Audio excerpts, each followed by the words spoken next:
জামায়াতে ইসলামের আমির ডক্টর শফিকুর রহমান ইরানের সর্বোচ্চ নেতা আয়াতুল্লাহ আলী খামেনি নিহত হওয়ার খবর পাওয়ার পর গভীর শোক প্রকাশ করেছেন। রোববার নিজের সোশ্যাল মিডিয়ার শোকবার্তায় তিনি বলেন, ইরানের সর্বোচ্চ নেতা আয়াতুল্লাহ আলী খামেনির শাহাদাতের সংবাদে আমি গভীরভাবে শোকাহত। এই কঠিন সময়ে ইরানের জনগণের প্রতি আমার আন্তরিক সমবেদনা জানাচ্ছি। আল্লাহ তাদের শোকে ধৈর্য ও শক্তি দান করুন। সিলন টি রপ্তানিতে শীর্ষে। ডক্টর শফিকুর রহমান বলেন, মধ্যপ্রাচ্যের বর্তমান অস্থিতিশীলতা ইতিমধ্যে আঞ্চলিক স্থিতিশীলতার জন্য গুরুতর ঝুঁকি সৃষ্টি করেছে।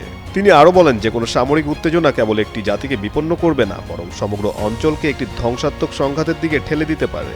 পবিত্র রমজান মাসে এ ধরনের আক্রমণ মুসলিম বিশ্বের সাধারণ মানুষকে গভীর আহত ও ক্ষুব্ধ করে এবং বিশ্ব শান্তিকে আরও হুমকির মুখে ফেলবে। জামায়াতের আমির সকল সংশ্লিষ্ট পক্ষ, যুক্তরাষ্ট্র, ইসরায়েল, ইরানকে অবিলম্বে সামরিক পদক্ষেপ বন্ধ করার, সর্বাধিক সংযম প্রদর্শন এবং কূটনৈতিক যোগাযোগকে অগ্রাধিকার দেওয়ার আহ্বান জানিয়েছেন।